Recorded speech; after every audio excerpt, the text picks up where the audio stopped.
have a quorum present today. We need a motion to excuse Mr. Rivenbark. Move. Second. All in favor? Aye. Next, we need a motion to adopt our agenda for today. So moved. Second. All in favor? Aye. Next, approve our minutes from our April meeting. Mr. Table minutes are in the packet. Need a motion to approve? So moved. Second. All in favor? Aye. Next, we have our public comments.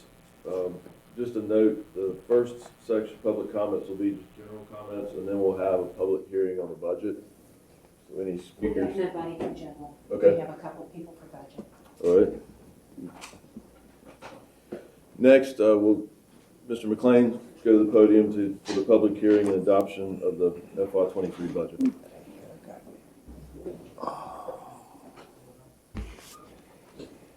Okay, so before we get into the public hearing, just wanted to present what the recommendation is.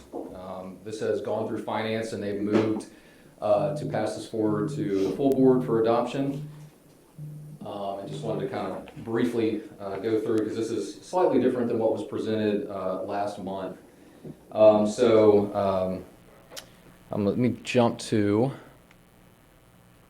this slide right here. So the budget recommendation that's before you for consideration, it looks exactly the same as what was presented last month, with the exception of last month the rate assumption was the just-in-time. This budget includes a 2-year smoothing. That's that 8 and 8 option that was discussed last month. So all of this stuff is pretty much still the same. So the recommended FY23 budget includes funding for all of our operating needs, including the increases due to inflation that we discussed last month, market adjustments using a tiered approach, that 10-8-5 approach for current employees, and some additional funding to address employee retention. It includes the authorization of 5 new positions and funding for 4 of these positions. The DE&I officer is authorized but not funded. It includes $1 million for funding for our strategic plan initiatives, PFAS-related expenditures, including the GAC replacement that assumes the highest level of PFAS removal. And then again, it includes that 8 and 8 rate increase assumption. So I wanted to show you just a couple of slides. This is a comparison of the FY23 recommended budget compared to the FY22 adopted budget. You can see that it's the total budget is $99.2 million or so, and that's a 7.7% increase from what was adopted last year. This next slide is just a comparison of what was presented last month. And you can see that the biggest difference is this change in the transfers. This is our PAYGO capital funding.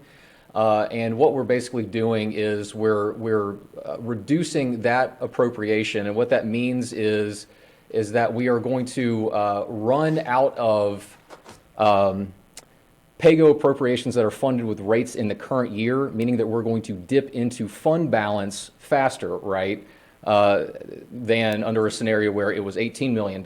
And so dipping into that fund balance is how we're going to smooth the rates out over 2 years, okay?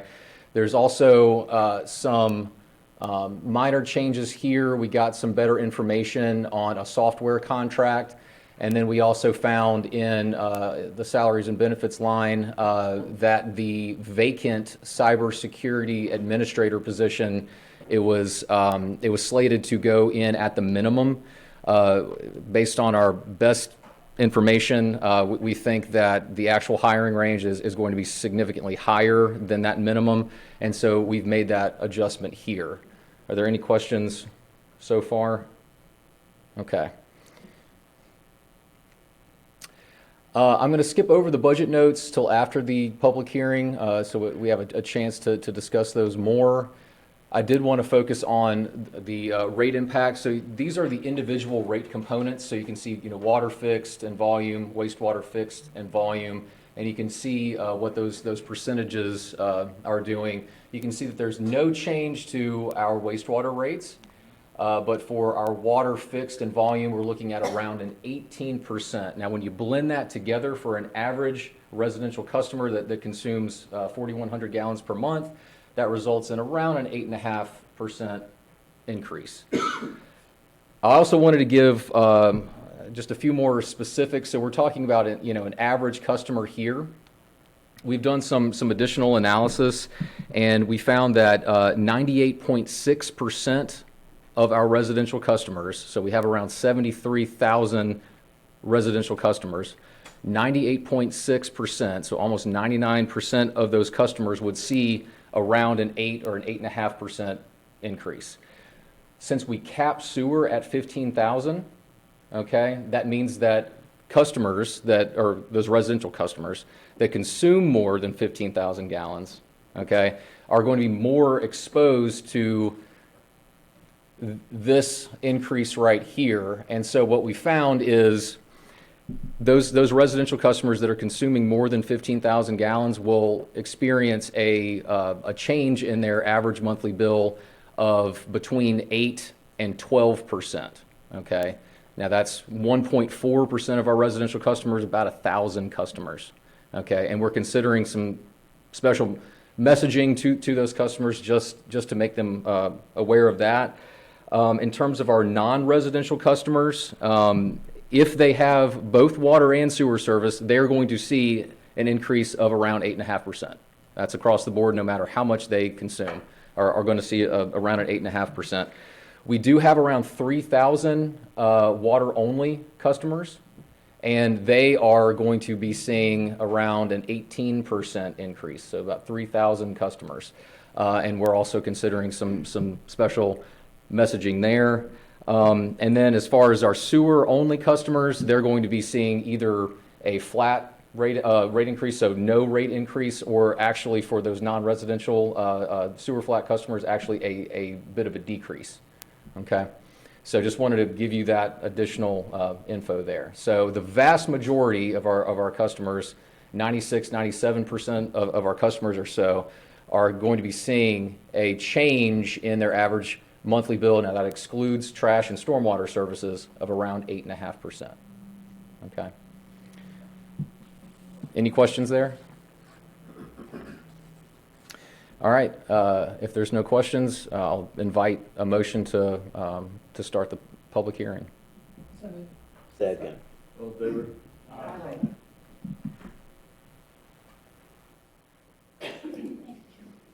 Opposed?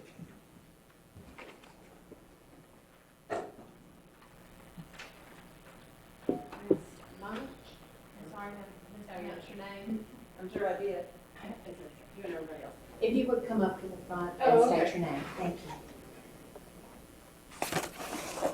I should have clarified that with you. It's okay.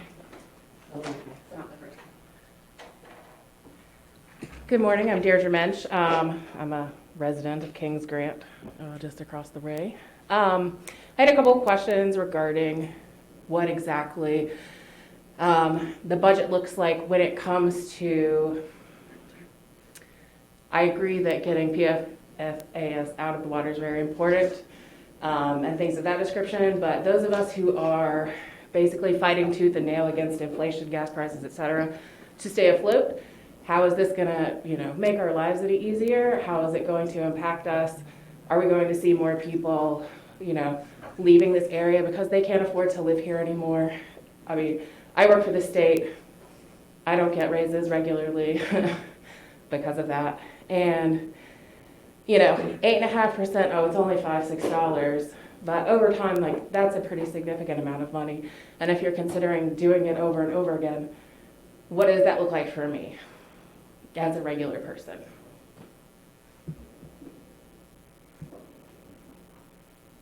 Any ideas? Well, we would offer an opportunity after the public hearing to respond. Okay. And we, many of us are also residents and consumers of the same water and sewer, so we understand and feel empathy for the concerns that you raise. and will experience those same things, those that live within our service area.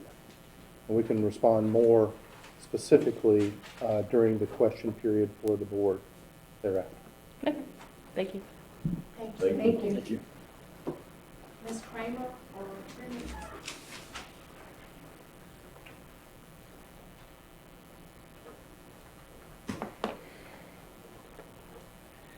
I'm Susan Kramer, and I am a resident of New Hanover County. And I want you to know that I had a very sleepless night. Couldn't go to sleep, woke up in the middle of the night, couldn't go back to sleep, had a dream about this, and woke up pretty upset about a couple of things. One thing is the 8%. That's pretty annoying, starting in July. But then another 8% next year. But then when I got down to the diversity, equity, and inclusion, that really made me angry. Can any one of you explain and give me a job description and the qualifications of a DEI position? Any one of you? Speak up, please. No one? Then why do we need it? $100,000 for that position is criminal.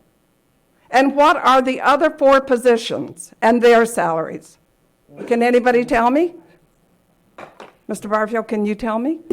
Ma'am, typically during a public hearing, we hear from the public, but don't. Oh, but you don't answer questions? Like you just explained that to you, other Bill. person a few minutes ago, you know. Yeah, this will be a point of discussion after the public hearing for the board. Why?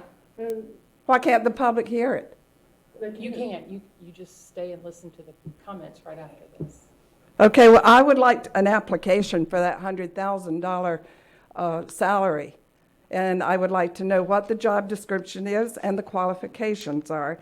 Now, the next thing I wanted to talk about is the lawsuit.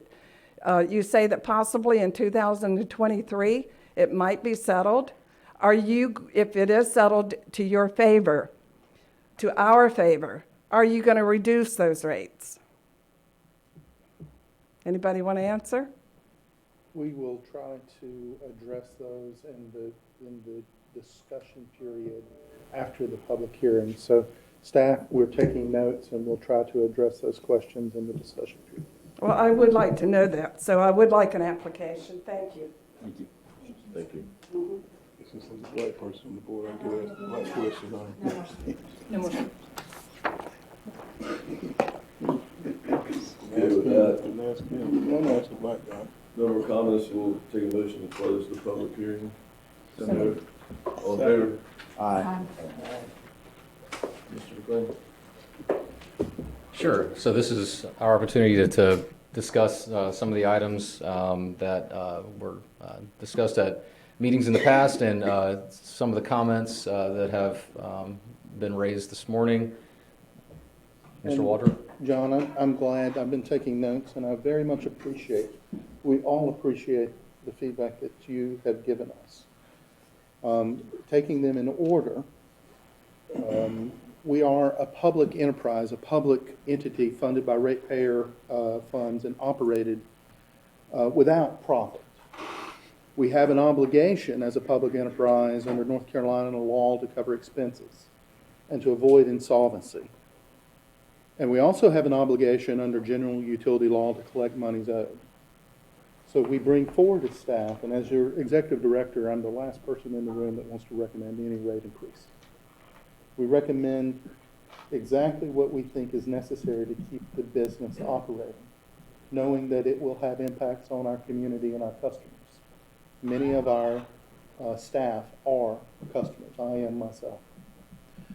For the question around what we will do when we reach resolution for the lawsuit, it's likely several years away.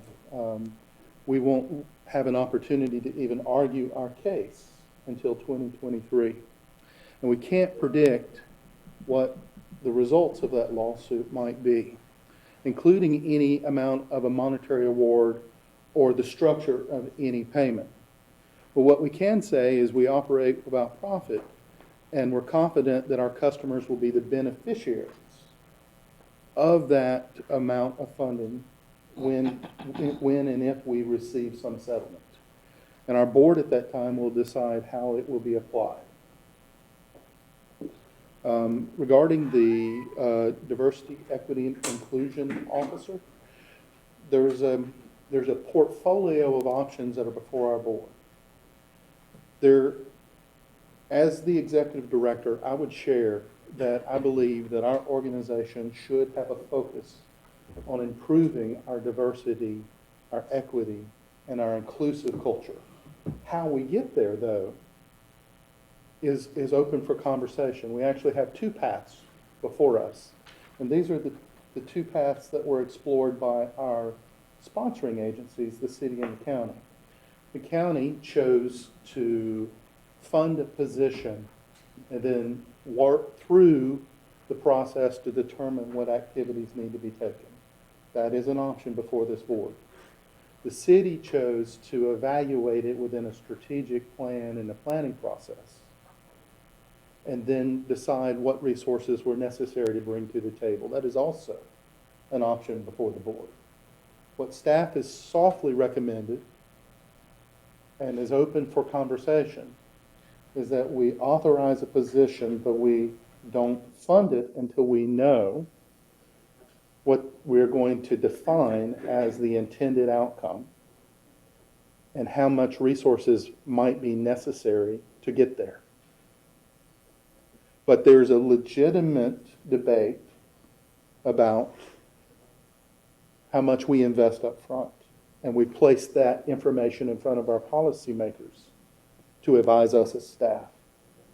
But I would reiterate that I do believe that this organization, like our parent organizations at the city and county, should make it a goal to improve the diversity of our workforce and our culture. What does that mean?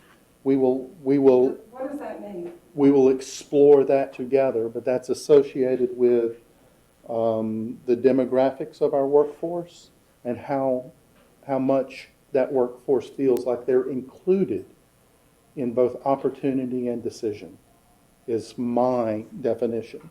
Our board will help us refine that definition as well as the intended outcomes. So you can't give us Ma'am, the public hearing is ma'am, the public hearing is closed, Well, I'm not getting answers, but the public hearing is closed. but I'm not getting answers. I would like a description and the qualifications and an application. Don't chair to take the. Ma'am, this is gonna be a discussion, but the public, like Mr. Barfield said, the public comments are over. There's gonna be But a I'm full. not getting the answers. I would ask you to just listen and let us discuss this as a board, and then you can follow up after. That will be today. We are getting ready to do that right now, but we need to follow procedures so we can stay on track. Can we address the four other positions? Explain the four other positions that are Thank you. being proposed. I'd be glad to have that conversation. We are, even in these difficult budget times, we are bringing forward the request for 4 additional positions. 2 of those positions are associated with a gap in our ability to manage monthly billing. And monthly billing is a customer-centric improvement in our process, long requested by our customers. So we've invested quite a bit in terms of infrastructure and new mailings. And we think that we need a couple of additional full-time equivalents to make this process smooth and responsive to the public. We're also requesting 2 positions in our information. The use of data is critically important to being as efficient and as effective as possible with the resources you give us. And the 2 positions would be essentially dedicated to ensuring that our data gathering and utilization platforms are always available to us for that purpose. We have some individuals who do that. They're critical to that role, and if we lose either one of them, we're concerned that we may not be able to continue those functions. There were other requests for positions that we as staff chose not to bring to you because of the reality that we're dealing with in terms of the economy and our requests to date. And of course, there's the fifth position, which we're recommending be authorized, and we give before you the option to fund. We suggest that there is a divide on the board about how to proceed.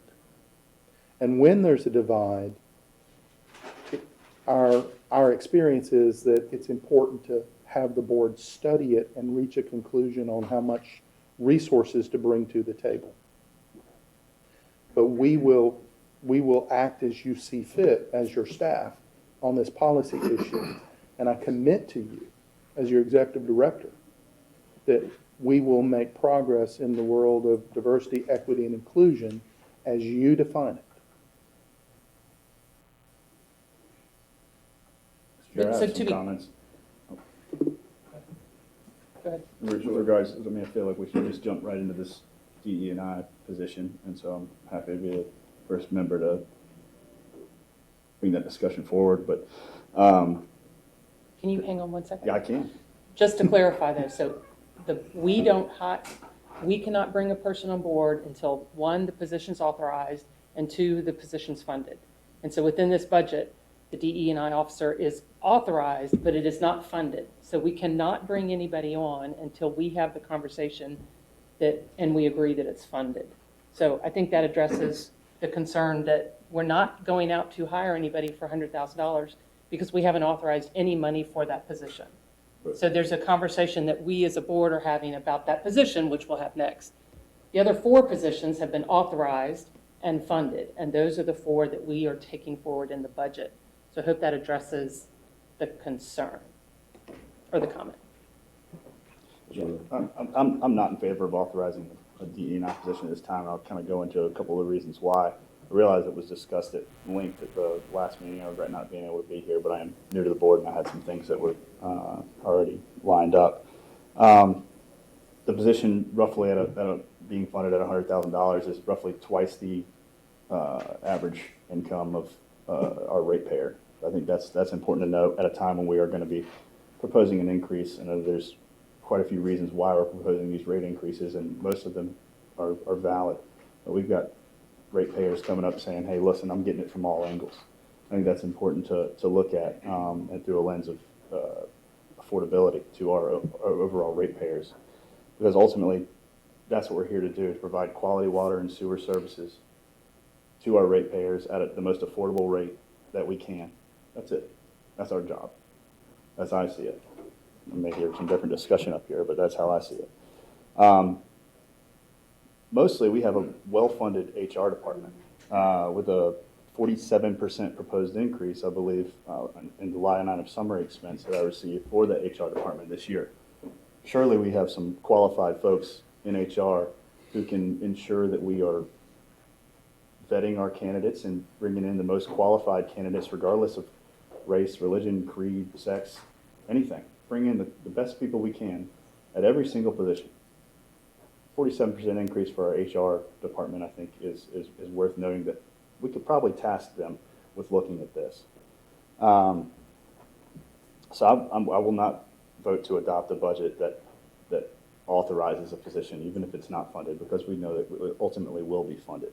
I think we can utilize our ratepayer funds in a more prudent manner, and that's what I'd like to see us do moving forward. I appreciate any discussion I'm sure we'll have. I do have some anecdotal things just to the point of what we do here. I'm on the sustainability committee. I'm excited about the work we're doing there. I was recently in December. I was in paying starting water for a property that I own. There was a gentleman next to me who had a lady helping him. He obviously has some mental illness issues, and his water had been cut off, and his bill was high. And I was struggling to bring this up because it may come off as braggadocious. I'm sure that's not my intent, but I'd had a good month. I'm not a rich man by any stretch of the imagination, but this man didn't have water, and I could pay the bill. And so I paid the bill. The lady helping him cried. He cried. I cried. But that's our focus. And I know the sustainability, we are doing some good things looking at the people who really need our help. Our focus should be on providing that affordability for most affordable as we can and high quality water and sewer services, which I think we do a good job at. I think we just need to keep our eye on the prize there. So my position is pretty clearly stated, but appreciate the time. Thank you. I'm sorry, maybe I should have done my homework. What is the 47% increase to HR? What is that? Is that new positions? What is? John, would you like to comment on that? It's part of our strategic plan. It's employee and leadership development budget. But it's 47%, correct? Uh, On the summary expense line item budget that I received. Correct. Okay. So what I would share was, we have an innovation component to this year's budget of approximately $1 million, which would be associated with a strategic plan that we would bring forward next month with 7 initiatives, one of which is improving diversity, equity, and inclusion, another of which is improving employee and leadership skills and competencies. We had 2 ways that we could budget for that.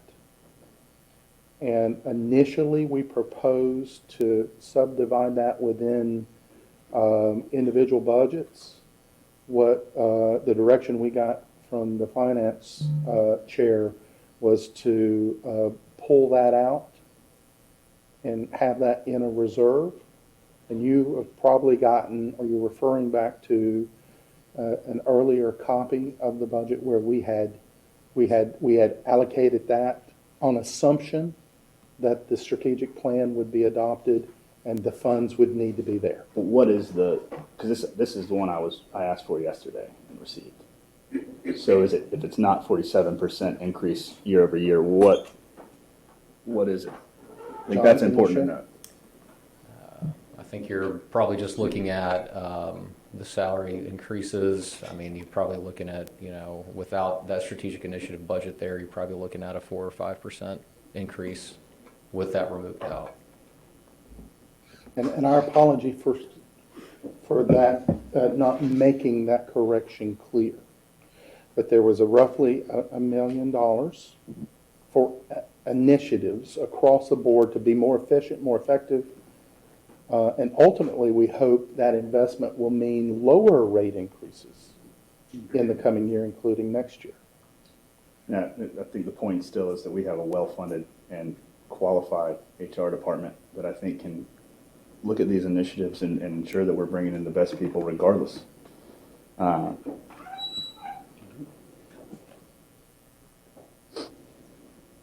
So, Thank you, Mr. Chair.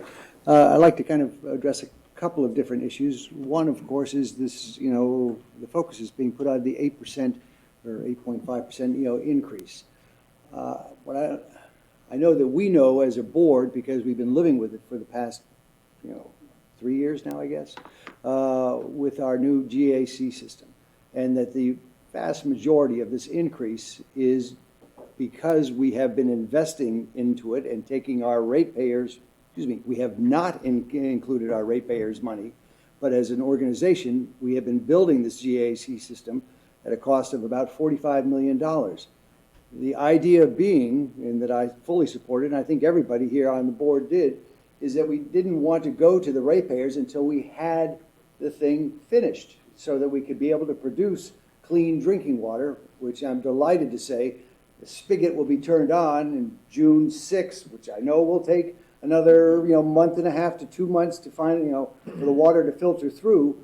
But by August, we're going to have clean PFAS, 99% clean water for our entire community. That's a huge thing that's happened. But it's all been done on money that we have basically loaned, and now we're going to the ratepayers to say, you got to help us out, with the promise that we are going to continue the lawsuits, and we will get Chemours to pay for this.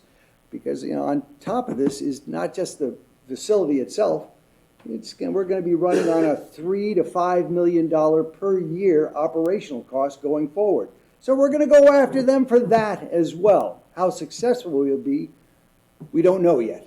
That's up to our good legal team, which are working hard at it. But that's the information that's driving a lot of the rate increase that we're looking at now. It has not been widely reported out to the public. It has not been a secret, if you have to be a close follower of this. But we've been doing what I think is a really good job as a board, as an organization. After all, we are the only, utility authority that's delivering water and sewer. It's not like the people can go to somebody else in New Hanover County to get their water and sewer. We've been really responsible as a board to doing it. But now the bill has come due, and we have to share it with everyone. What the good news in this, and I hate that we talk about in percentages, because I fall victim of the same thing. I see percentages, and I just go, holy smokes, what does this really mean to me? If you look carefully at that, it means about $5 a month is what we're having to pay to help pay for that GAC system, granulated activated carbon system, that's going in there to make sure that we have clean drinking water.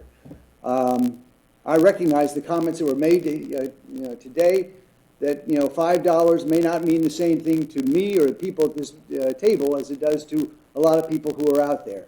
But it is not a huge increase.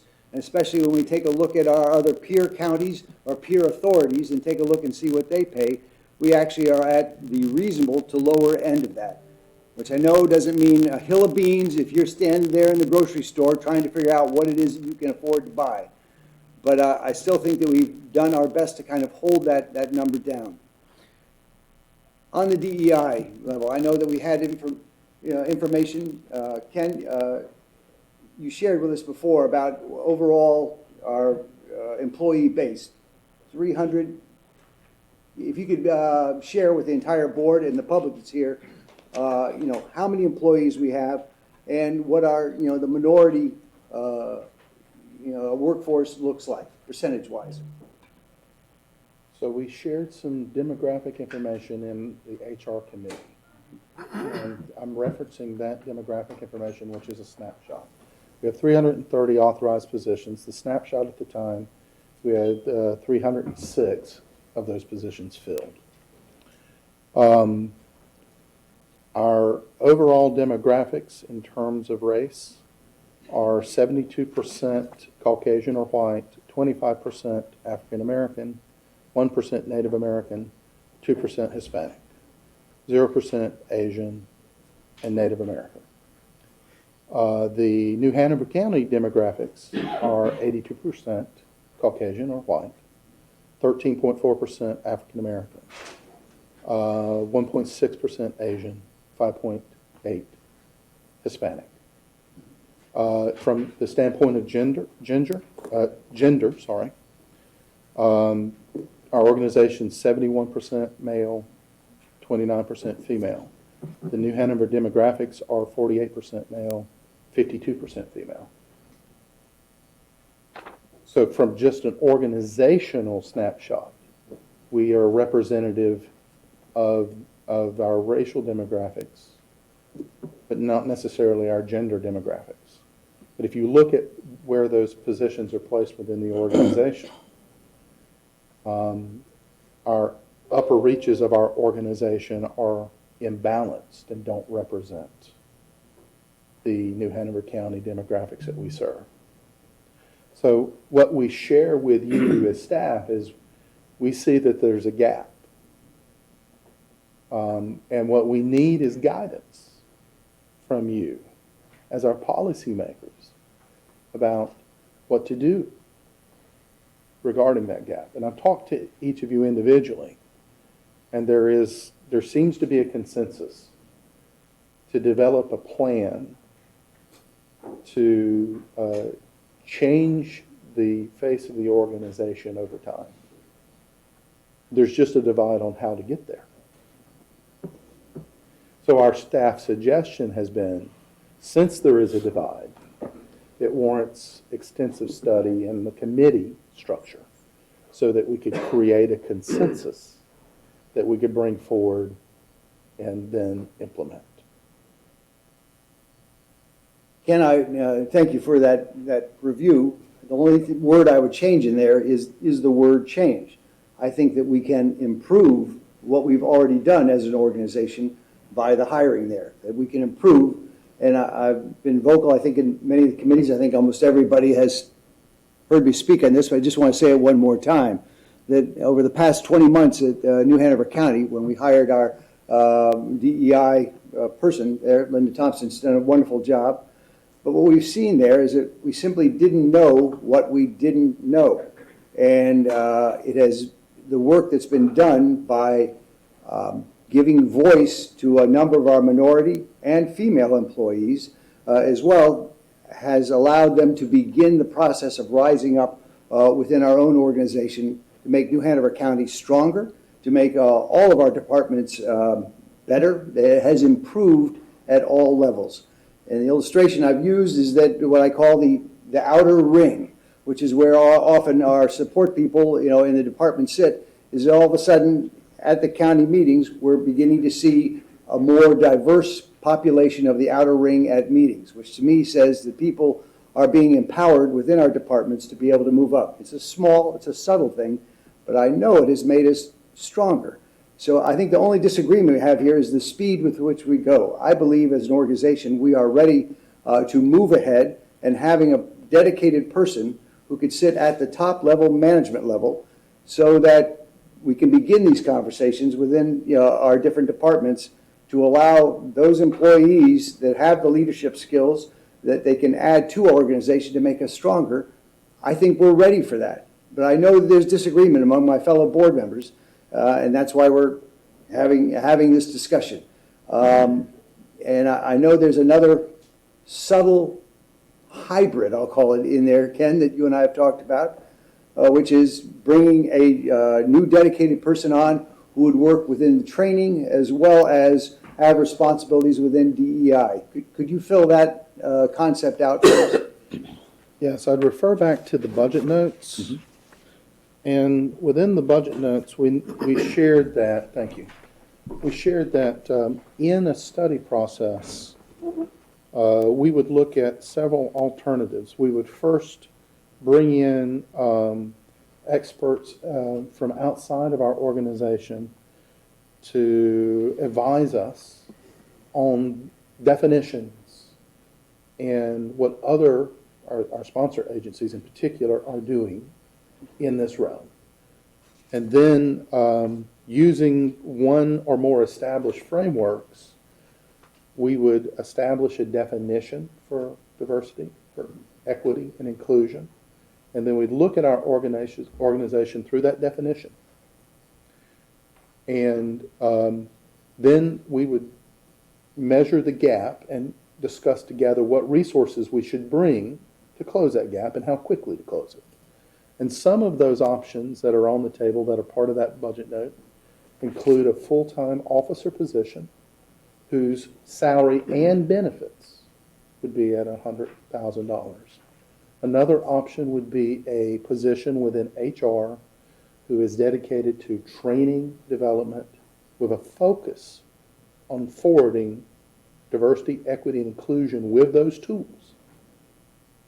Another option would be to contract with a firm that specializes in HR-centric activities to improve diversity, equity, and inclusion. There are HR firms that offer a portfolio of services.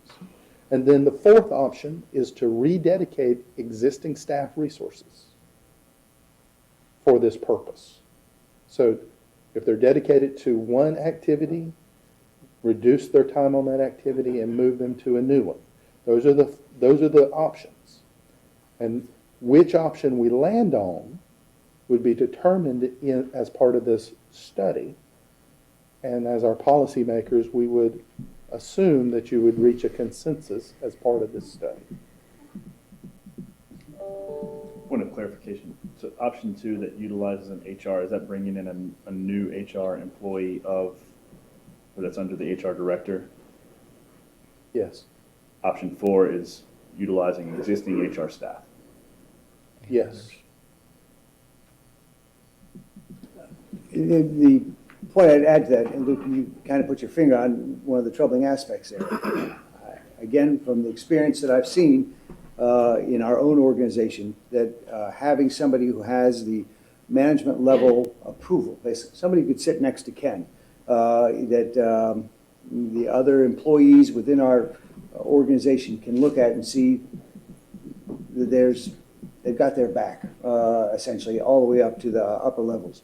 Makes a big difference in being able to give voice and empowerment to those employees to be able to step up with ideas, et cetera, like that. So I think it's important that if we have a person at whatever level that is working with DEI, that they have access to the C-suite, I guess.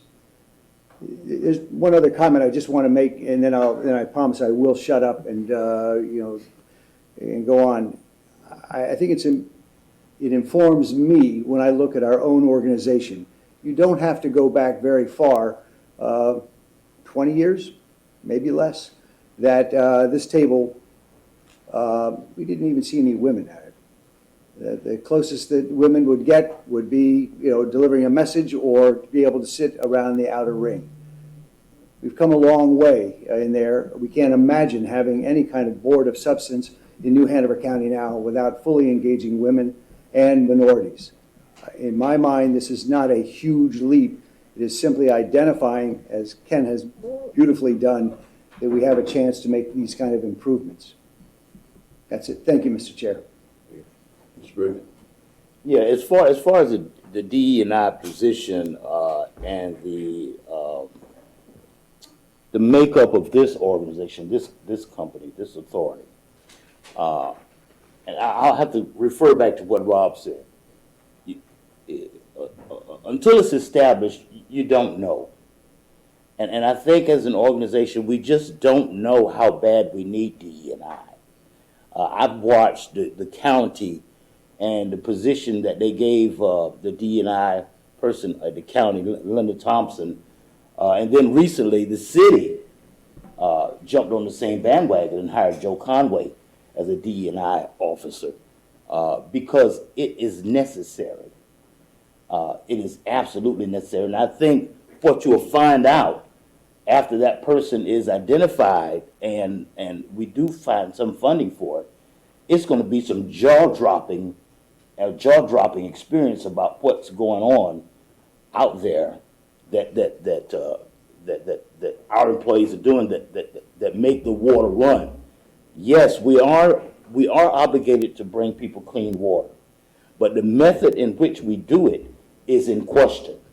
And the people that we have out there that are making this happen every day, they have questions that I don't think is being answered. And I think the position of DE&I is probably about 5 years behind with Cape Fear Public Utility Authority. I am out there with the people that fix the sewer leaks, that engage in the water service every day, and I would beg the difference if you think we don't need a DE&I officer.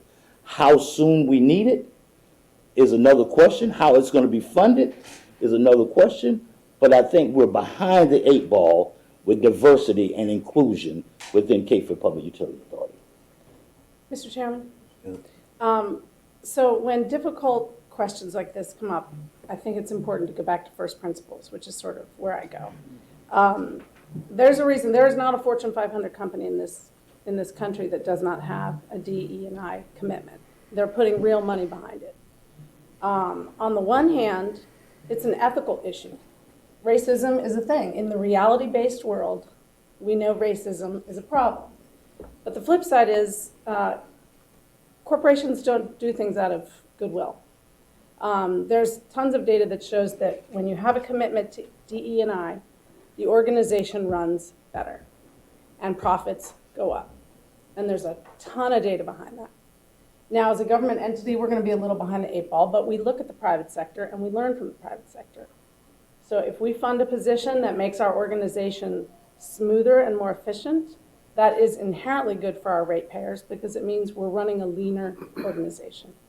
And I think the philosophy behind it is you generate a culture of belonging and people's talents bubble up. So I want to make sure that people understand this isn't a feel-good response to the woke mob. It's actually a good business decision. Mr. Ruffin. So, looking at the definition of diversity, equity, inclusion, diversity is all the ways in which people differ. Equity is fair treatment, access, opportunity, and advancement for all people. One's identity cannot predict the outcome. And inclusion is a variety of people who have power, a voice, and decision-making authority. As Jessica just mentioned, every major company in our community has a DE&I person. Starting with the county, the city, Encino, the hospital has a whole health equity department. How do I know that? My daughter is actually a health equity education specialist. She just got her master's in healthcare administration this past year, but has been in that department for about 4 or 5 years now.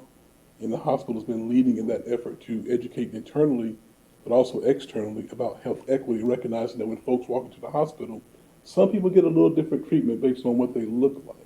And so making sure that it's equitable, not just in color, but in race, in gender identity, and all those things that make us all very different. What challenges me is that the parent organization of CFPUA, the county and the city, both have a DE&I person. The parent organization, the mom and dad, but this board can't wrap its head around that. When you look at GE and PPD, UNCW, the school system, all have hired DE&I personnel. UNCW has made a significant hire recently with Danielle Rossborough to lead their DE&I effort. I serve on the UNCW's MPA advisory board. There's now a DE&I process and making sure that there's diversity within the MPA program. This is something that's been happening for a while, and it shows progress. You know, it troubles me again that folks that the county appoints to represent our views on this board don't seem to maybe get the importance of inclusion. I would tell you that the county's opportunity started with me, and I told this story publicly. When the pandemic first started, I go to the park every day and walk at Longleaf Park, wear shorts, t-shirt, ball cap. My wife works for our library. I stopped by the senior center where she was to speak to her, but also get a mask, as we had all of our county employees going there to get masks if the temperature's taken. I walk in, we have a county health nurse who works for the county in our health department. I walk up and ask, can I have a mask? Her comment was, do you work for the county? Folks like, you don't know who he is? You can't have a mask, you don't work for the county. Well, I'm thinking I can't have a mask, number one. I'm a taxpayer, number two. I've helped buy the mask, number three. And I asked her how long she worked for the county. She's been there 12 years. Well, I've been a commissioner for 12 years. Not many folks look like me. And so once she realized who I was, she said, she apologized. She said, but you're not dressed like. So hold it, these are my clothes. How am I supposed to dress? Because I don't have a tie on, recognize Commissioner Barfield, so I've got to have a tie on to be a person of importance to get a mask from you. And here's our board picture hanging on the wall behind this individual. But the comment was, you're not dressed like. So to her, I was the average Negro walking out the street looking for something. It's called implicit bias, and we all have it, no matter where you are, no matter what you look like, where you come from, black, white, whatever, we all have implicit bias. When we see people, whether they have dreads or tattoos, we all have our own thought process. You see folks standing on the corner with a sign, you have your thought process about who those people are. So I go to the senior center the next week, there's another nurse there. And my wife is over there hanging out, so I walk in and ask her to have a mask. Her first question was, do you work for the county? I said, I'm getting sick and tired of this mess. Look at the picture on the wall behind you, didn't ask me, do I work for the county? Oh, Commissioner Barfield. Her comment was, but you're not dressed like. How am I supposed to dress? Here I lead a county government, but I have folks in my organization that have such implicit bias that they can't recognize me beyond having a coat and tie on. That's a challenge. So that means when the average citizen walks in, they get the same experience. One year I called our tax department to figure out what I paid in vehicle taxes. And I'm asking questions, and sometimes you can tell a person's background based on how they sound on the telephone. So I'm asking this young lady who worked for the county in the tax department. At that time, the state had switched over where when you renew your license, you pay your taxes. And so I'm asking her, what did I pay? I said, so I asked, could I have their phone number? And her response was, Didn't I tell you that I don't want you calling them? Just like that. So, ma'am, this is Commissioner Barkley. You should never talk that way to anyone, ma'am. But it's called implicit bias, and it sits around this table right here. And I see it, and I've heard it in the comments that have been made in regards to the DE&I conversation, and it saddens me and it sickens me. The fact that we're not forward-thinking enough to recognize that there hasn't really been much diversity at this table. In this county since 1898, there have been 2 commissioners that look like me on the county commission. That's me and my dad. Crazy thing. And over 100 some years. It's about bringing people to the table. And so from my standpoint, as I sit down and evaluate who I'm going to appoint and reappoint to this board, those are questions that I'll be asking because it's just that important to me. Thank you. I don't think the board is in disagreement that we need a DE&I effort. I think fundamentally my disagreement is how we fund it. And if I don't want to take extra ratepayer money to fund that $100,000, when I think we as a board need to look harder within our organization, and maybe it becomes a DE&I officer at the C-suite, but we figure out how we can do that from, do you take it some position somewhere else and move it into that position? I'm just not willing to initially throw money at it without figuring out what we want to be in that DE&I and have that conversation about, yes, it's important, where do we want to be, but let's figure out how we can work it in the existing budget. Is it part of HR? Does HR then funnel up to a new position? I don't want to immediately give it that money without having that conversation because I think everybody on the board thinks it's important. It's just how we get there, I think, is our difference.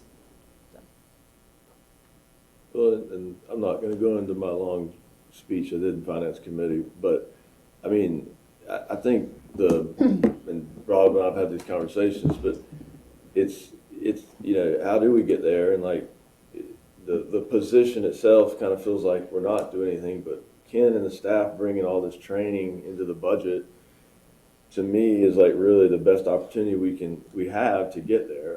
To Hollis, to your point, the guys out there, on the shovel. I mean, I do this every day. I've got guys on shovels and excavators all day, and I tell my guys, find the guy out there that wants to do it and has the capability to do it. He may not have the resources, and he may not have the education right away to take that position, but maybe he's got the want to, which is a big factor. And you find that guy, you train that guy, and CFPUA invests in the training for that person, and then that person has an opportunity to take some of these 65 management type positions that we're talking about that has the least diversity. And I think that plan, even though it's not going to happen overnight, long term for this organization makes the most sense because those guys out there on the shovel with the right education are going to be the best managers at this organization. But that investment is being made. Like that training investment is being made. It's in the budget. Like everybody, I think, agrees with like training, retention, promoting. Those things are really important, and we're all invested in that. I think the thing is just getting down to this title of a position, and to Ms. Kramer's point, what is that job description? And we just haven't gotten there yet. And we're developing that through the strategic plan, which I think all this is good and it's come up and it's being identified. I think it's just, what is really going to work in this organization? My personal opinion is I'm not real big on, I feel like we are getting there and developing it, but I think we need to have that description. And I think the training piece is really ultimately going to get us where we want to be. And I think it's going to give us the best leadership, the best, and I've seen it here. I've seen people come in from outside, not really in tune with the culture of CFPUA, and those are, the guys that come up through the organization that start off in the field, be the project managers, that's the best possible solution for this organization. And I know we have guys out there, House, that you talk to that probably with the right training could take those jobs. I mean, and I shared this in finance. I've got guys that didn't have any education training. They're leading my crews, and that's a diverse group of guys, and they do a great job. But I think the training is it's really been a major milestone for us, in my opinion, of investing in that training and trying to really commit to those employees, to give them the opportunities. I just feel like that's a real critical piece of this puzzle. I would say guys and girls, number one. Yes, understood. Expand the thought process to being more inclusive of other people. At the same time, we found in most organizations that HR is going to be your bottleneck. When we hired Kenny, and I'm glad he's here, but we had 0 diverse candidates within that candidate pool that came to speak to us. Now, the hospital made a very strong commitment to make sure that when they hired folks in the C-suite, VP level, director level, they would at least have a diverse candidate pool to choose from. But this board didn't even go that route to make that happen. And you had the ability to do that. In county government, it's what we do, period. You know, whether you choose that person out, I'm not talking about just the folks on the bottom level. I'm talking about at all levels of your organization. You should see levels of diversity, period. If you can't see past that, you just think about the low people on the total poll, you're in the wrong place to begin with, in my opinion. Because diversity should be at every level of management. I've worked with Andre Boyd, who was the COO of the hospital. He was the first person at that level at New Hanover Regional Medical Center, the number 2 guy running the organization, who just happened to look like me. But there was a commitment at the largest employer in the county to make sure they had a diverse candidate pool, and they still maintain that commitment. So it's not about the guy with the shovel. It's about the guy with the pen, too. No, I'm taking what you just said, because all you talked about was the guy with the shovel. No, there's no disagreement there. I'm just saying that bringing people up through the organization and training people to take these positions that are here gives us a broader base. I'm not saying, I mean, when we go out and hire, I think the intent would be if we go out and hire for a management position tomorrow to make sure that we do have a diverse pool of people to take those positions. I just think long-term for an organization, when you bring people up through that organization, it gives you the most diversity. Nobody disagrees, or I don't disagree with having diversity at the top to the bottom. I don't think that's even a question. My anecdote on this is that the training piece is really important and has already been committed to get to that long-term for the organization. But by no means does that mean that we're only bringing people up from the bottom. That's not the intent at all. Westy, to your point, you know, CFPUA has been in existence for 14 years. And I'm sure we're not the first board to have this kind of discussion. And certainly that training process has been out there. But we can't ignore, as we look around our top management, and even the cut below that here in our own organization, there is no minority presence. So I guess I don't have as much faith as you do in the existing process of the training. I'm not sure it's working, and we need to jumpstart it. I keep going back to I think we are ready for that jumpstart with a person who would be wholly focused on that, so we can take that training, which I agree, as we've talked about, and make sure it actually happens. So we start seeing more, kind of rising up. Well, and I think that's why with the strategic plan being updated now, we are focused. I mean, the plan is, and you can speak up again, but I mean, we're focusing on including that and making that more of our strategic plan to jumpstart that effort. I mean, I would agree that hasn't obviously been done to the full extent in the past, but I think the focus is on doing that in the future. On the words D&I written into the strat plan now, because at the county we did adopt that into our strat plan. I would share that in the draft, which we would bring back for consideration and hopefully adoption in June, there are 7 initiatives. And under the intended outcome of employee and leadership development, initiative number 7 is create a culture of diversity, equity, and inclusion. So what we're suggesting is, as part of the budget adoption, we create this innovation fund. And we have some idea of how those funds need to be distributed based on these 7 initiatives. And we would then take that adopted strategic plan and immediately come back to the relevant committees. So this would come before the HR committee, and we would start the discussion of, all right, how do we define DE&I? And we would bring up to this full board a definition. And then we would use that definition to look at the organization. And we already have some demographics. So we have an understanding of where there's room to improve in all areas. But there's also other conversations like inclusivity. So are there processes within the organization that are inadvertently barriers? Are there implicit biases that we need to identify and then develop training or purchase training to address? All of that would be part of a study in front of HR and maybe other committees.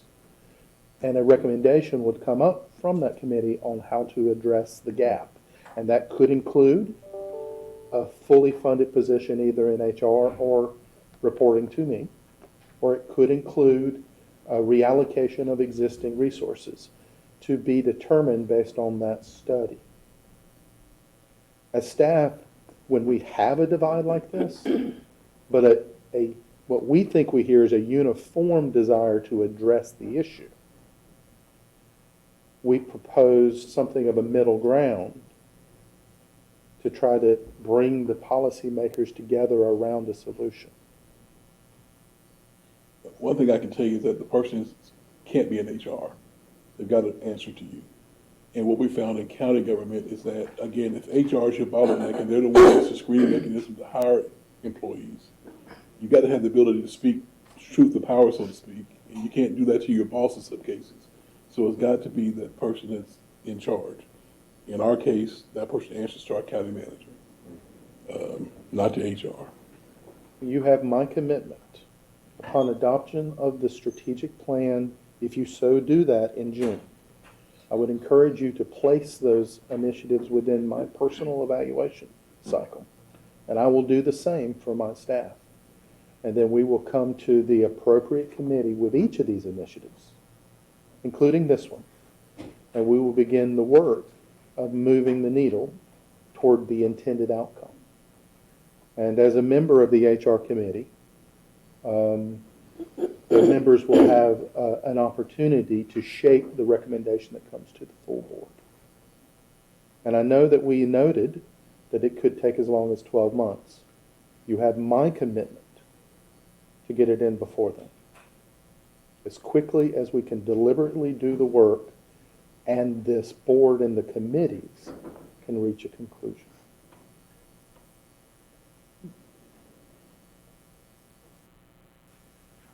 I'd like to address one other issue was brought up by Jennifer, which I'm very respectful for, which is the money that's involved here. After all, almost everything that we discuss, really, it's about the money.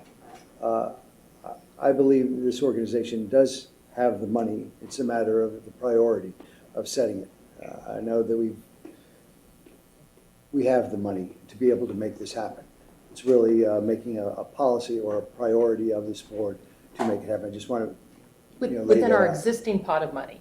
Yes. Yeah, I'm against adding money for it. Let's find it in our existing pot. And I think that that pot is, we have enough. Yeah. Respectfully, Yeah. Commissioner Barfield, Commissioner Zappel, I think if we had the money, we wouldn't be increasing the ratepayers by 8%. I think that's where I started my By $5. comments, is that the majority of that has to do with the GAC system, which we essentially have lent money from this organization to make happen. Within the organization, that's separate in my mind to what why we need that 8%. It's to help pay the debt on that GAC system, not the running of the organization. I think we're sound as an organization, and we will be getting that money back for the GAC system. It's a matter of time. It's the way of looking at it. Luke, I understand what you're saying. Any other comments? I would like to say something about affordability, and I'm sorry that the young lady who spoke earlier is gone, but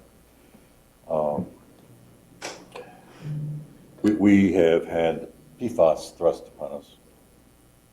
That was not anything that we could foresee or in our opinion, was an option as to whether we had to do something about it. We've got about $75 million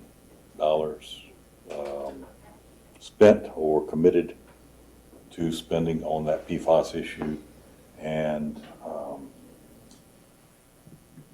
to date, we have been able to fund that through our operating revenues and money that we have set aside and by borrowing it. But now we've got to start paying that off.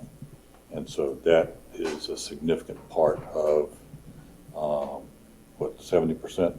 Yes. 70-some percent of that. We've also got a significant increase in the salaries and benefits. And I think it's important to know that we are working very hard to pay all of our employees a living wage.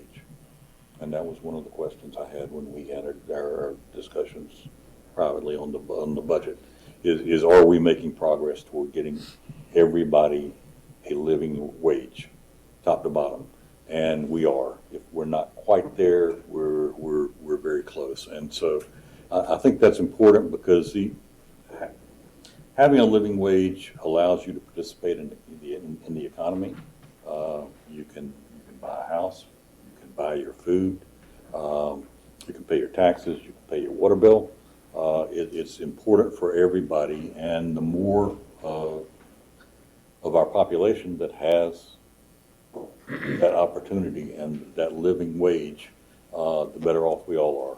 So I think that's something that we should be proud of, is that we are making the investment to give those folks a living wage. And the other thing is with PFAS is that nobody can afford to provide themselves clean water for $5 a month. Without PFAS, we can't get bottled water. We can't go to Culligan or another private company and get a treatment system. We can't buy our own RO system for $5 a month. And yes, it is an increase, but it's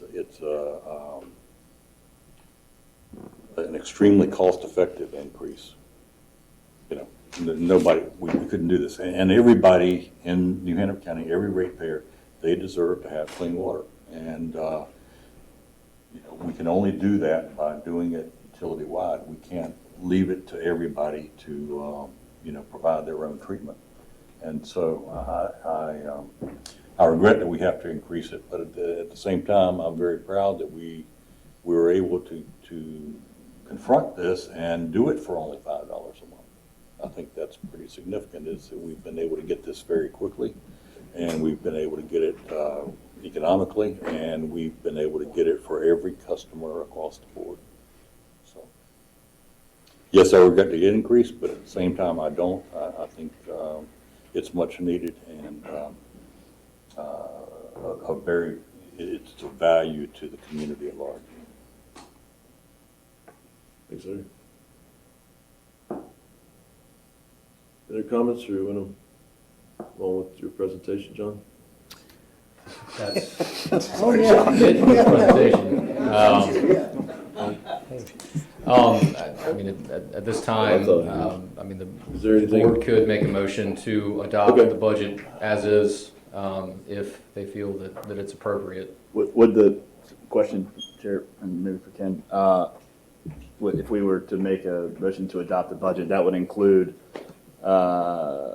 it would authorize a DE&I position, correct? It authorizes a FTE, which could be used for this purpose, but it does not fund it. Yes. Yes. Yeah, I can't vote for that. Thank you. Well, Luke, let me try and make the business case one more time for you. I understand the point, and you made a great point, but I still, sorry, go ahead, please. I'll use a personal anecdote. So in medicine, at the end of a busy week, you often have a morbidity and mortality conference. And everybody gets in a room and says, what went wrong? What did we screw up? And you're supposed to speak freely And I was in a big old room with mostly men. And I knew exactly what went wrong in a certain surgery.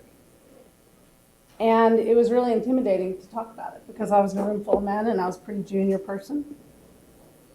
But I was able to do it. And our department changed some protocols because of that thing that I saw that went wrong. And we had better outcomes, and we saved money. So why was I hesitant to speak up? Because of implicit bias.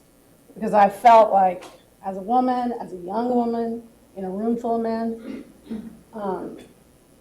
it took guts. And what implicit bias training does when a DE&I person comes into an organization, they help the person that's feeling intimidated share their talent.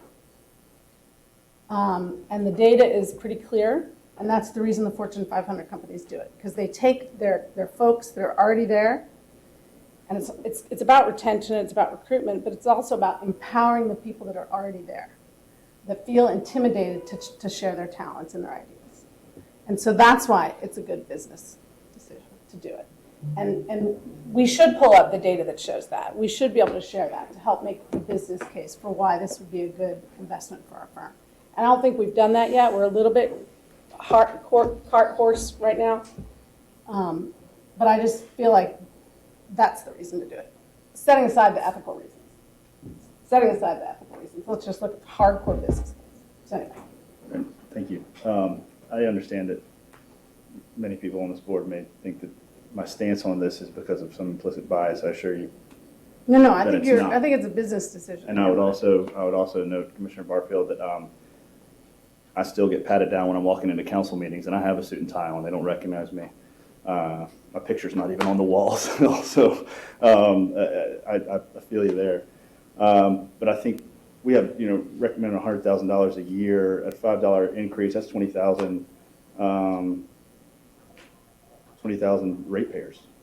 I think it's important to put it into the dollars and cents on this when we have a proposed 47% increase in our HR department. I realize that number is not correct, but that's the line item that I was given yesterday in the budget request.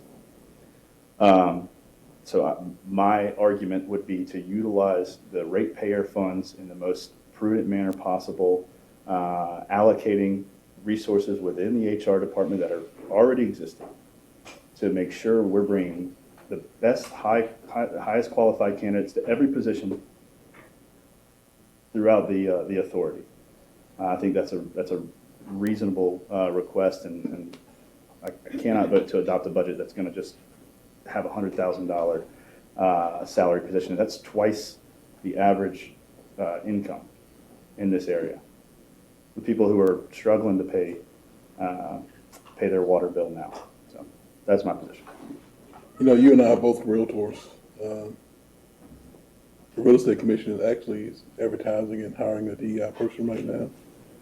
The National Association of Realtors has this fair housing simulation. It's trying to educate realtors countrywide on this very topic, trying to elevate our profession to understand on a national level, not the local level, but the national level. But again, our Real Estate Commission on the state level is hiring for the same position because they recognize in our business that there's some differences. And those differences are documented, whether it's redlining, steering, and some of those types of practices that have happened in our business. And I'm glad to see that the National Association of Realtors, which is our profession, is trying to elevate people's thought process to get them beyond what they are now.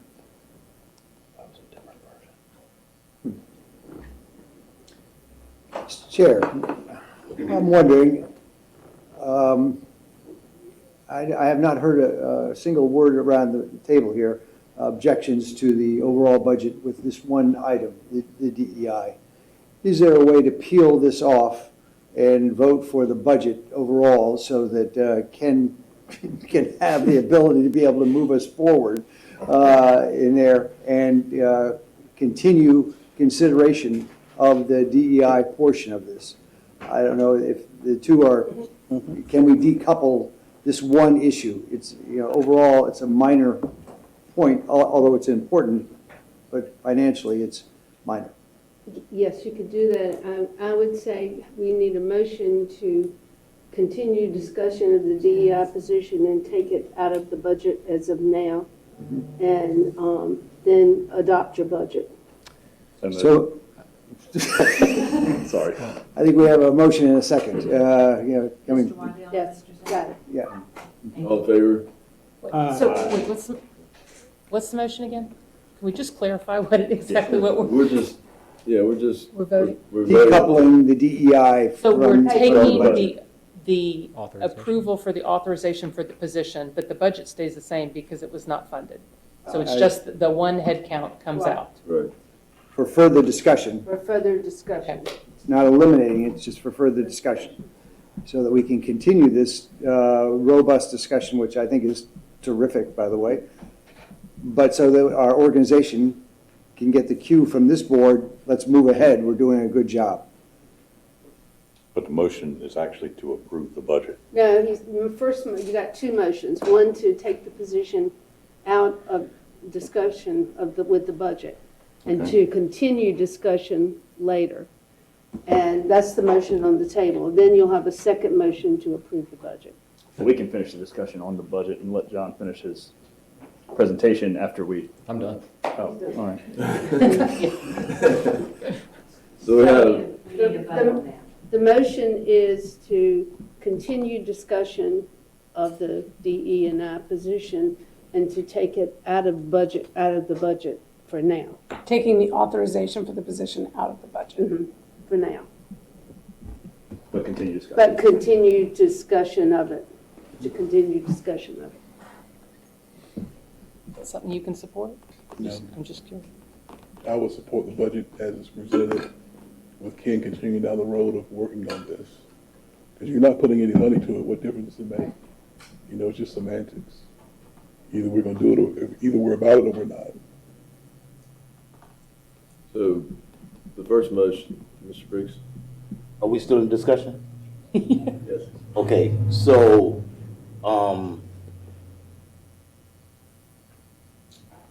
to not vote it into the budget and continue conversation means what? So then we have to wait a year before we can get that into the budget? No. No. Or so suppose we decide next month, if we all come to a general consensus that, well, we do need a DE&I person, but we find out how to budget it. Then you appropriate the money next month. Okay, so it can still be done. Yes, sir. Yeah, And we absolutely. did that this year with like the assistant attorney position. It's exactly Just how like we did that. But it would be a separate agenda item at Yes. a future board Yes, meeting yes. for discussion. Well, we had a motion and a second, correct, on removing this from the budget to continue discussion. And can I get a show of hands? Yes, a show of hands in support for that motion. Those opposed? It's a 5-5. It fails. Mr. Chair, I make a motion that we approve the budget as presented. Second. I would just like to make a comment that regardless of how that last motion went, personally, I was committed to having a lot more discussion about that to make sure that we're going along the right path. And so do we commit for the budget, position in the budget without funding it, or do we separate it out completely? That makes no difference to me. And so it's almost a mental coin flip there as to how I go about it. But I want everybody to know that I'm not saying that I'm firmly committed to one path or another, but that I think that we really need a lot of discussion on that, exactly how we implement that. So I just wanted to make sure that I was not voting against anything. It's just a matter of where in the process we discuss it. Okay. Thank you. So we have a motion to approve the budget as is. Mr. Chair, before we move there, I just want to make sure it's clear. That last motion failed because we had, it was a 5-5 vote, is that correct? Yes. Correct. So, okay, good. Want to make sure it's I only had 4 people opposed. Who was the fifth? Jennifer. I didn't get Jennifer. Thank you. So if we have a motion to approve the budget as is, if this budget doesn't, and Ms. Adams second, if this budget doesn't pass, then we'll come back next month with changes, alterations, et cetera. Okay? Those in favor of the budget as presented? Do we have a second on? Yes, Ms. Yes, I Adams. second it. Let me make, discussion, correct? Yeah, good. Voting for this, if the budget were to pass, essentially then would stop, continue discussion about this. We simply would move ahead with the plan that was laid out, as Ken described. We would have a position that was authorized, not budgeted, and that it would then become an internal within our own management as to how, when, if it gets funded in the future sometime unknown. We'll still continue discussion. And we're not authorizing the $100,000 a year, the $85,000 a year, or using the staff. We're further discussion to determine what path forward we would take with that potential position, correct? I think what I heard was it's giving Ken the ability to further pursue what needs to happen to make a recommendation to the board in the future. Yes. Through the Yes. committees. But Correct. it does, point of clarification here, it does, on the second line here, authorize a full-time DEI position. But does not fund it. But it doesn't preclude a part-time one or a different salary. But it authorizes a full-time. But it's not funded. We got to approve the funding. Yeah. Board's got to approve the funding. That's your stopgap. Ken, this may be a point of clarification, but there's still the option of going with the 4 options, right? That's right. It's holding a placeholder for a position, but the 4 options there, the last option would be using the existing staff. So if we vote to approve this budget as is with this, those 4 options are still part of the process to come back with a recommendation through the committees. Regardless of the fact that an authorization of the full-time DEI position Right. is called out. If the board made the decision in the future that, let's say that last option was the best option, at that point, we would unauthorize the position that would be authorized. That's But messy. it would be the board's decision. It's messy. Is there a commitment, question, excuse me, I got ahead of myself, I was just thinking. Good, go ahead. Comment, yeah. What concerns me is that there's not a set time as when that recommendation would come back. And is there a commitment, say, within 30 days, we would have that recommendation? So what I can commit to is we want to bring the strategic plan back in June. And the strategic plan has 7 initiatives in it. Yeah. And if those are the 7 initiatives adopted, that also impacts how we allocate existing resources. So we need clear understanding as your staff about what are the initiatives you feel are important that we invest that innovation fund in, and our discretionary time and materials. Be it 6, be it 7, be it 8.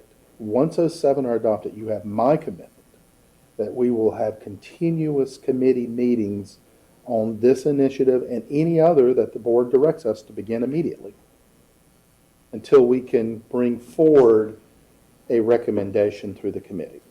So HR typically meets quarterly. We would recommend to the HR committee meeting monthly until we bring forward some recommendation that has been vetted by the committee.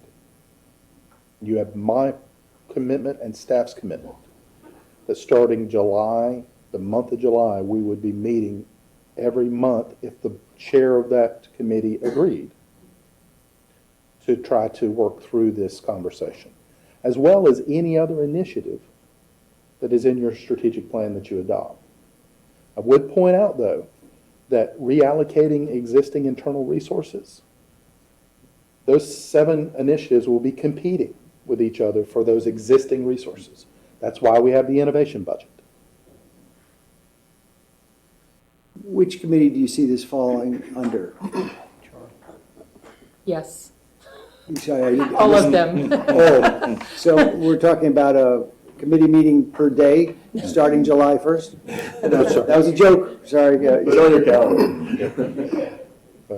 I think when we have these discussions, just like what you said, I'd like to see some empirical evidence that this position would effectively make the organization run more efficient. I mean, to the point of, in our retention and training and retention, as we said before, you know, we lose an employee at $50,000 a year.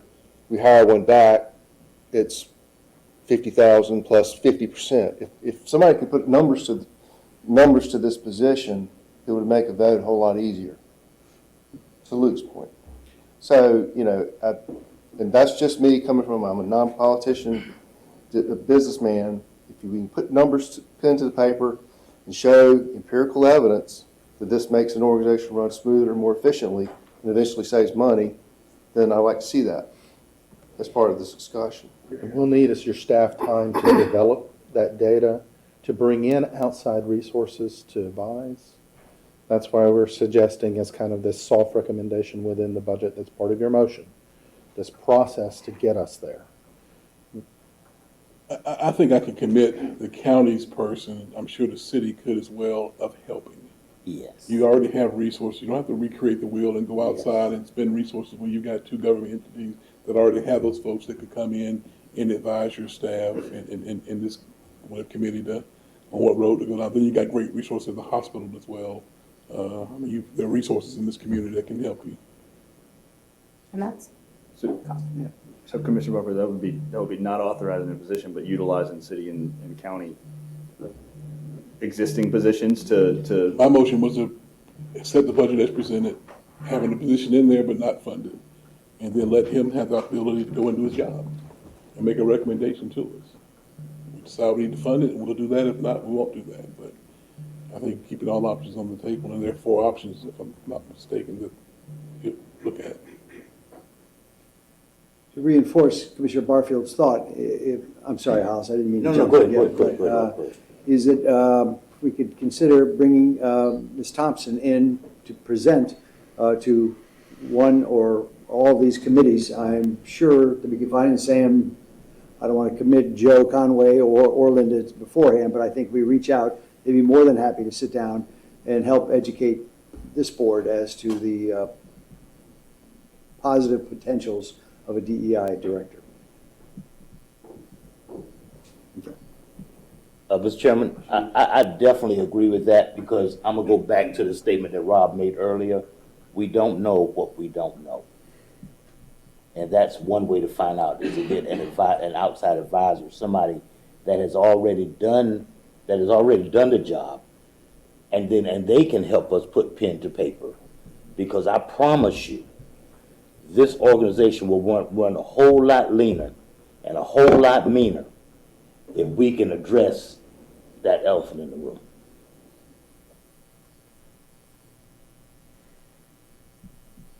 We have, to approve the budget, we have a motion and a second. All in favor, raise your hand. Donna? Those opposed? Budget as is passes. Good discussion. John, you okay? Thank you. Thank you. John. Yeah. I would like to thank you for giving the direction that you've given today and taking the time as policymakers to talk through this difficult topic. Again, you have our commitment as staff to continue to do the work behind the scenes to bring you to some consensus on a final outcome, starting with the strategic plan coming back next month.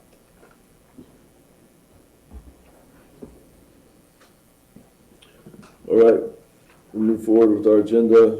Next is the consent agenda. There are 4 items before you for approval today. Mr. Chair, I move to approve. All in favor? Aye. We also need a motion to excuse Mr. Norris. Second. All in favor? Aye. On to new business, our administrative reports. Linda, attorney's report. No, I don't have anything. We did make comments to DEQ's NPDS permit for Chemours, but that all of you've got. So if you have any questions, just call me or email me.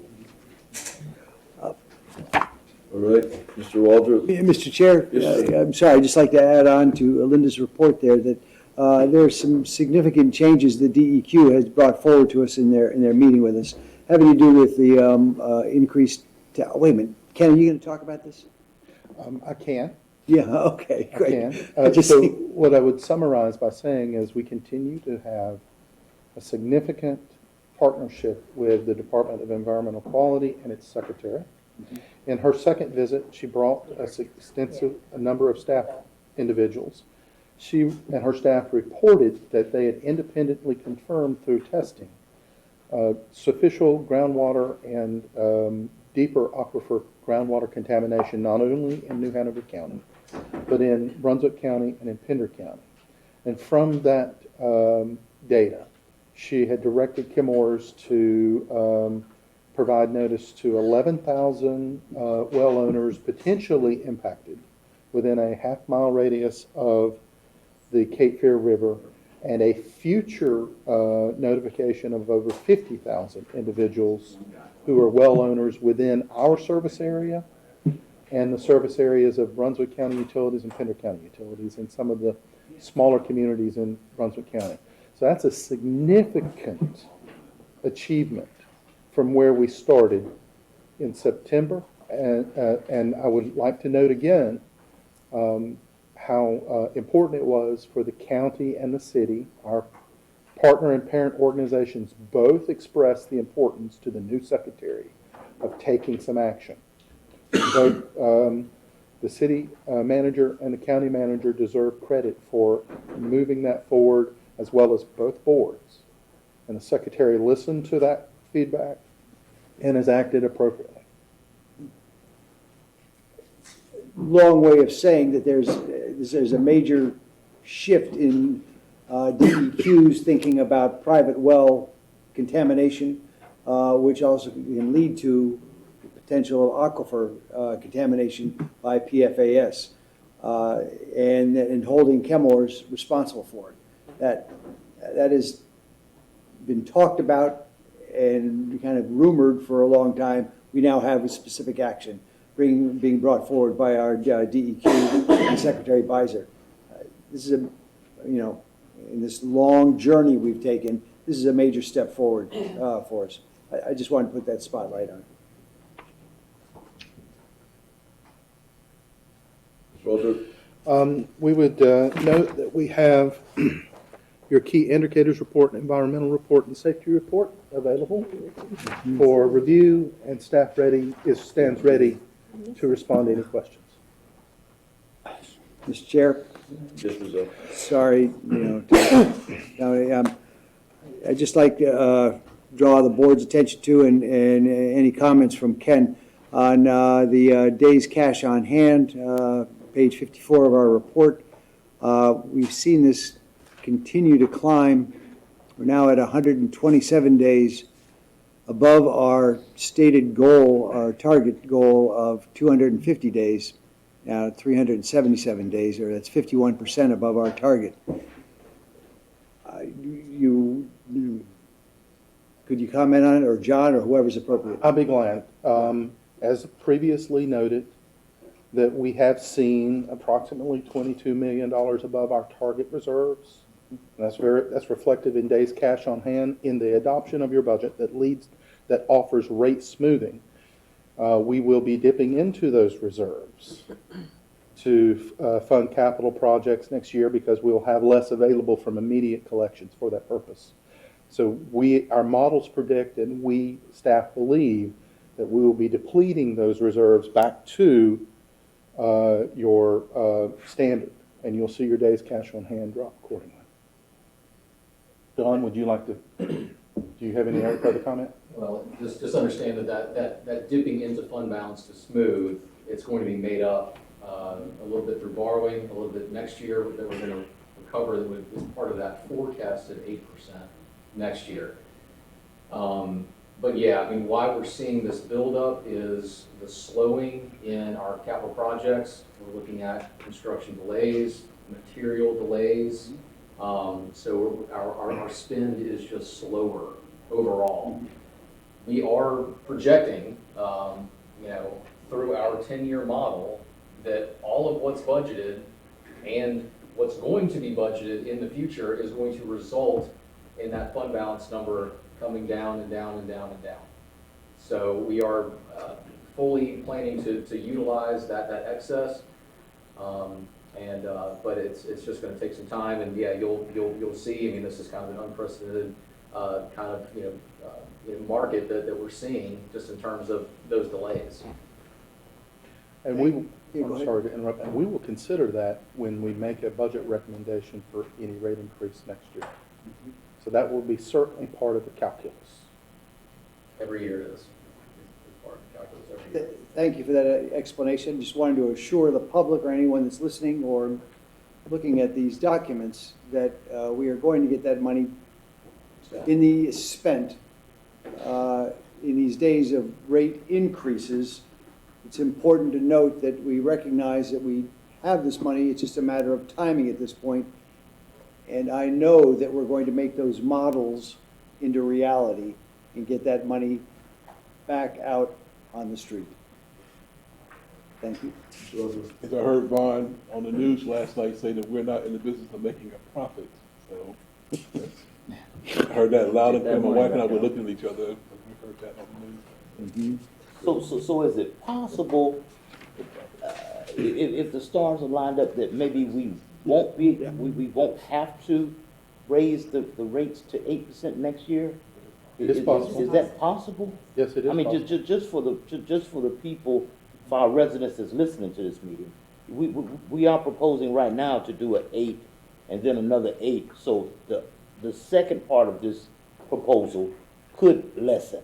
Correct. Right? That is correct.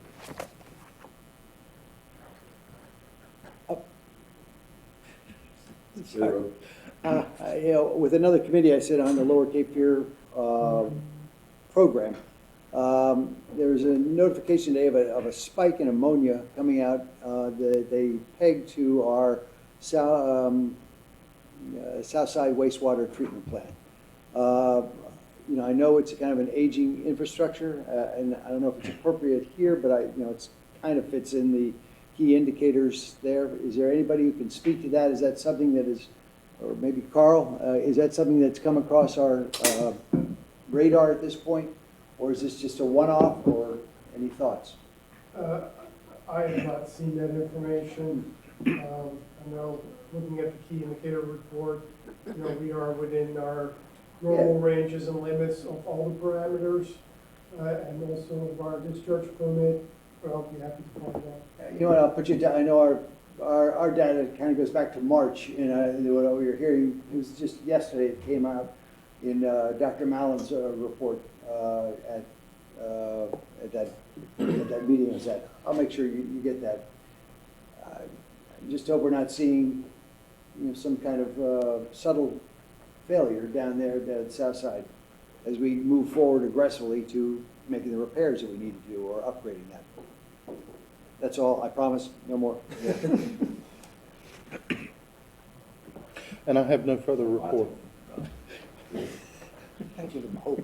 And on the committee reports, executive committee met on May 4th. You got notes of that meeting in the packet. Long Range Planning Committee, Mr. Sneeden. Yes, the Long Range Planning Committee met on October 28th, and the minutes of that meeting are in your packet. We bring before you the 10-year draft capital improvements program. We've been talking about $100,000 positions and $100 million budgets. Now we're going to talk about real money, and the $500 million over the next 10 years. So, Carl, would you give us a presentation? Sure. Thank you, Mr. Sneeden. There's I think a 10-15 slide presentation in your packet. I've condensed it down to 4 or 5 slides, so I'll try to be brief. but we did present the recommended fiscal year 2023 and 10-year CIP to the Long Range Planning Committee meeting at April 28th, and the committee recommended approval of the capital improvement plan to the full board today. This is a quick summary of what's included in the capital plan for fiscal year 2023. It's $36.6 million, which is just a few $1 million over what we had predicted last year. And one of the big drivers in that is increased construction cost, and we have allocated that to the order of $8.5 million. We moved some other projects around to minimize the impact of that. And then the 10-year plan, which is just a plan at this point, and we update that every year, is $512 million. This is kind of what it looks like graphically for the 10-year plan, with the $36.6 million in fiscal year 2023 that we're recommending, a very large increase in fiscal year 2025 for the replacement and capacity upgrade of the Southside wastewater treatment plant that we have discussed on numerous occasions and will continue to do so. And then the capital plan in the outer years from fiscal year 27 through 32 will decrease back to more moderate levels, where what we would typically be spending in a year. We had a workshop in early March with the full board here. We made one change following that meeting, which was an increase of $650,000 for our Walnut Street pump station replacement project. It was just updating construction cost for that. We have since then also been successful in obtaining a low interest loan from the state for that particular project. But this is the only change that we made to the capital plan following our meeting here in early March. We did have at that meeting have a fairly lengthy discussion on the 10-year plan and some of the increases that were shown between what was predicted last year to what is shown for this year. We went back and kind of looked at, well, where are those increases occurring? And that's what this slide shows. There's a slide in your packet that lists individual projects, but the majority of the increases are on the wastewater collection side, on the water distribution side, in the kind of the other category. And looking at the projects that are in your packet, I'd say about 60+% is for aging infrastructure related projects.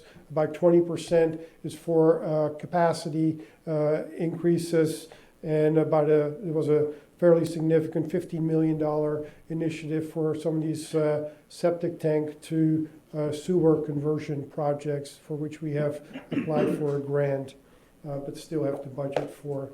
So this is kind of clarifying that it's not the Southside treatment plant that's causing that increase. It's the aging infrastructure and some of the programs that are supported there. This is that slide that had the projects, but I won't go through those. As always, we tried to really leverage external funding to support the capital program, particularly now since there is some extra funding available at the state and federal level. And this is just to summarize that, and I'm just happy to report that that first one, obviously the $30 million that was incorporated in fiscal year 2022, even though we got the money a little bit more recently, that's obviously grant money that's supporting some of the expansion projects in the northern part of the county. All the ones listed on the fiscal year 2023, in total, there are 7 or 8 projects there individually. Some of them are water and sewer that are kind of combined on the slide, but we have applied for grants or loans for all of those projects. 7 of them are grants to the tune of about $15 or $17 million, and we have applied for those last week with the state. And then obviously we will continue to pursue additional external funding, particularly for the Southside wastewater treatment plant upgrade in the upcoming years. Paul, Yes, sir. and I know I asked this question, but just for clarification for everybody. For 2023, the grant applications, is that money that's in there, is that calculated into the rate increase, or is that if we get grants for this money, that would reduce? So the projects are included in the capital program in terms of the cash. Right. If we then get the grant, that will obviously offset that. If we don't get the grant, for example, for those septic to sewer projects, then we will not do the project. Okay. Commissioner Barfield? So looking through the list of projects here, I don't see anything in the Whitesboro, Castle Hayne area. We're looking 10 years out, and we know that that's the area that's poised to grow in the county. Is there a reason why we're not planning for growth or planning projects in those areas to accelerate development and those kind of things? Right, so let's see here. That $30 million, that is building pump stations and sewer capacity to not only help the Holly Shelter, Sidbury Road area, but also the Castle Hayne area. We have a water main projects that is in the capital plan that will support that, and we are in discussions with the county to fund a similar portion to further support those areas. So that coming out Castle Hayne Road, New Clay Road? Yes, sir. Yes, sir. Thank you.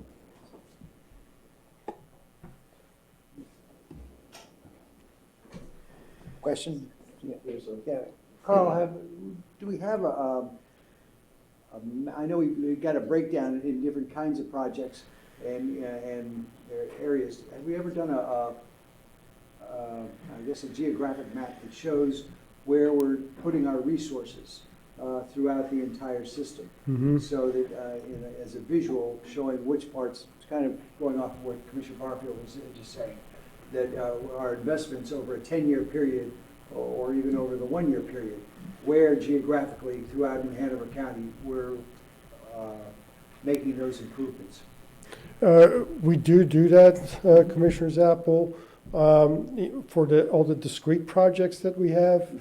But then we have some of the program projects like our Find It, Fix It sewer rehabilitation, which is more of a system-wide. Yeah.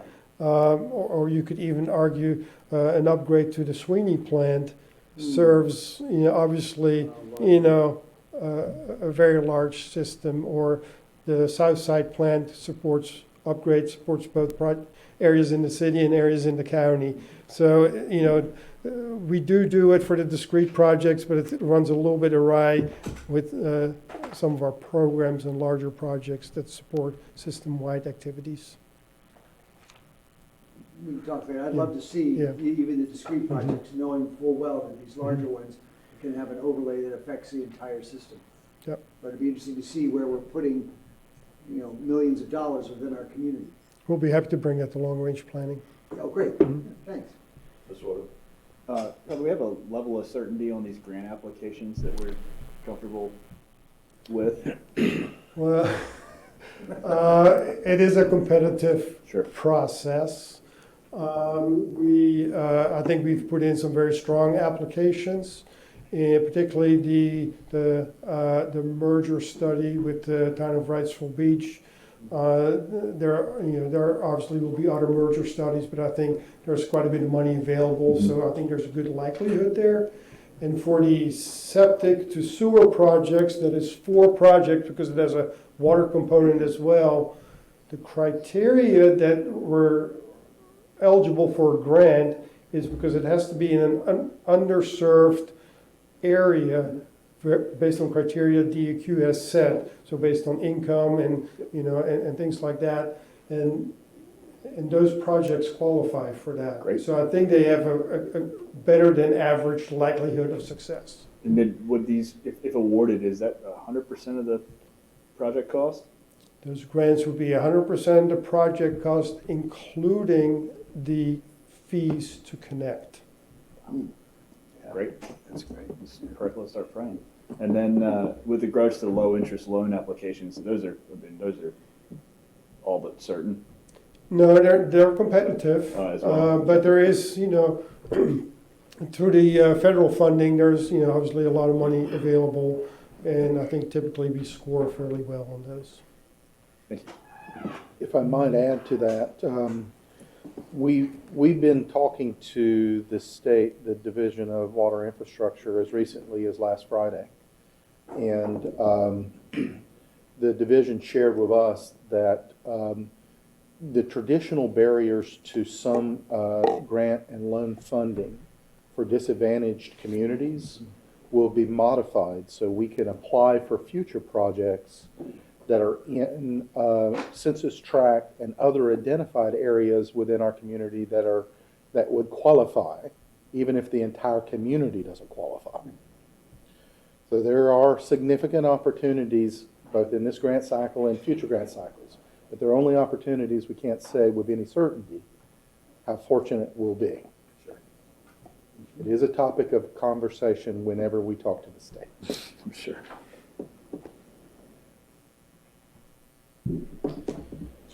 Mr. Chairman, would like to move the approval of the fiscal year 2023 capital improvement plan. All right, take the motion. Second? All in favor? Aye. Thank you, Carl. Thanks, Finance Committee, Ms. Adams. We met last week, the notes are in your packet, as well as the monthly financials presentations. We're just going to save that review unless anybody has specific questions for John on it. Okay, that's it. All right. Sustainability Committee, Dr. Ken. Yes, we met on May 5th, and Mr. McLean presented a very thoughtful and detailed assessment, which is included in your package, about how we measure affordability, our commitment to our ratepayers, that we will do our best to keep that in mind as we make decisions as an organization, obviously. We also spoke a little bit about the strategic plan, like most of the committees are doing, and we agreed to add a priority for, as an organization, we want to try to reduce the number of disconnects we do over time in various ways to be determined. So, and all those pieces of information are in your packet. Thank you. Mr. Chair, can I just add to Chairman Cannon's comments there? In our packet, sometimes we have a tremendous amount of information here. Page 209 in the packet, it starts that white paper, priming the conversation on water and wastewater bill affordability. It is a terrific description and a deep dive into what all this affordability discussion has been about. And I'd strongly recommend you spend it's a 10-minute read. You can go through it, and it really helped me flesh out my thoughts on it. And I want to thank John for putting it together. It was a lot of good work. So, thanks. Good job, John. You've been busy. Yeah. What do you do in your spare time? All right, with that, any old business or closing comments? With that, with no closed session, we'll take a motion to adjourn. So moved. Second. All right. Thanks, everybody. Thank you. Good meeting. You in a hurry?